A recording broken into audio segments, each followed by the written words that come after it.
to Ask the Patient Advocate podcast, where we will discuss all things related to navigating your health. I am Dr. Elena Borrelli, and I'm so excited to talk about such an important topic of private patient advocacy. Managing your health and navigating the healthcare system is challenging, but it's a lot better when we go through it together. Welcome back to a new episode of Ask the Patient Advocate podcast. Today we're talking about something every patient has experienced at some point: waiting. Waiting weeks for an appointment, waiting hours in an exam room, waiting days or sometimes longer for test results, or waiting for a callback, one that never comes. But the bigger question is, why has waiting become such a normal part of healthcare? And more importantly, does it have to be? So joining me today is Christine, a member of our team. Welcome, Christine. How are you doing today? I'm doing great. Thank you so much for having me here, Dr. Borelli. It's so fun being in the show. I love having you on these recordings, so this is great. Yeah, you know what? I think this is a great topic because a lot of people always wonder, even, me, like, why do I have to wait not just hours, but weeks to get the right treatment or even appointments, right? Absolutely. Yeah, so waiting in healthcare feels different than waiting anywhere else.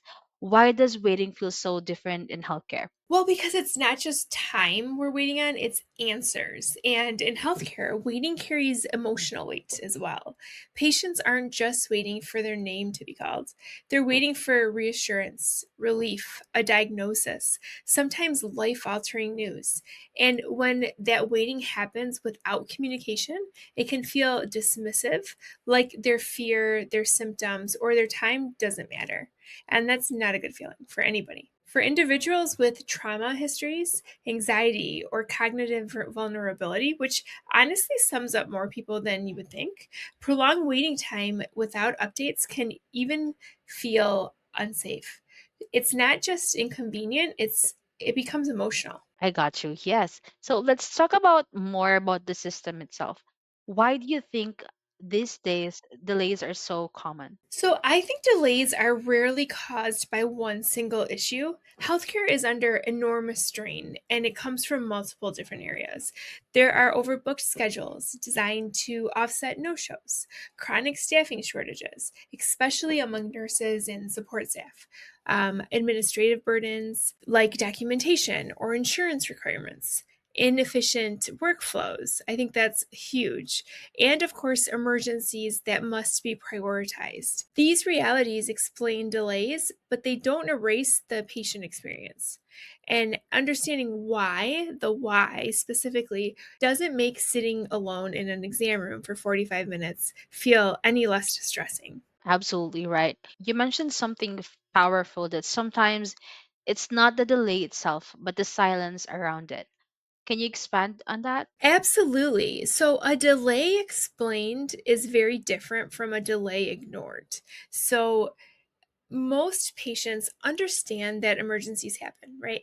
But what increases anxiety is being left in the dark. No updates, no time frames, no acknowledgement that time is passing. You're just kind of sitting there waiting in anticipation. Even a brief check-in that says, we're running about 20 minutes behind because of an emergency, that can restore dignity. Communication is key. Communication doesn't eliminate delays, but it prevents patients from feeling forgotten. I agree with you.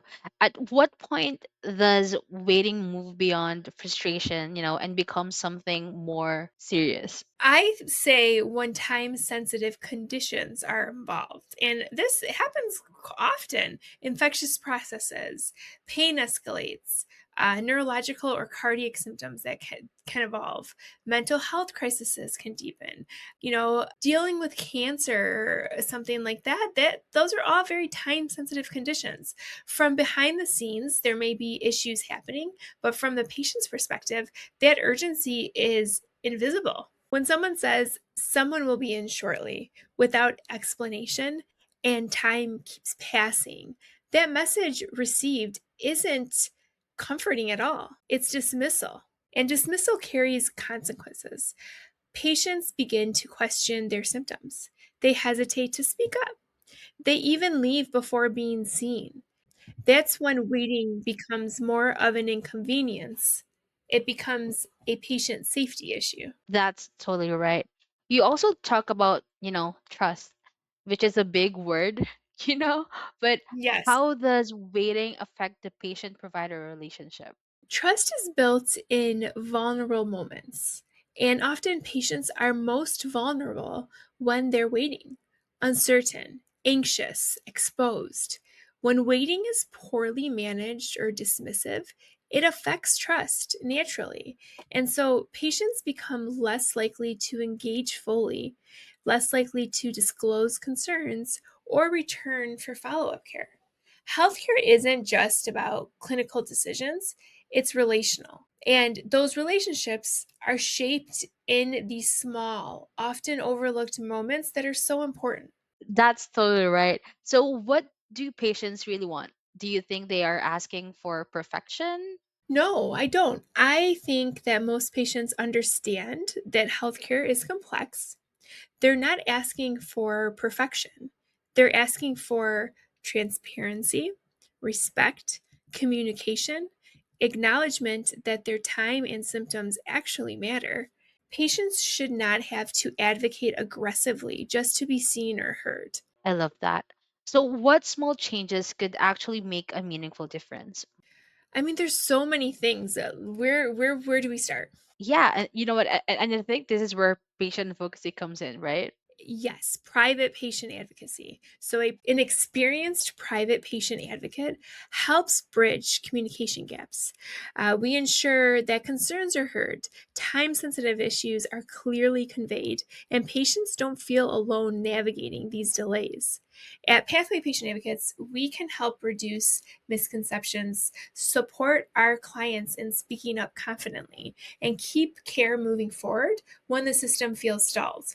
In a healthcare environment where waiting is common and navigation is complex, private patient advocacy shifts the experience from passive waiting to informed, supportive care. It truly helps restore trust. I agree with you and very well said, Dr. Borelli. So, for anyone looking for help for themselves or for their loved ones, there are so many ways to reach out to us. You can give us a call at 947-517-8395. Thank you, Christine. It's been a pleasure, as always.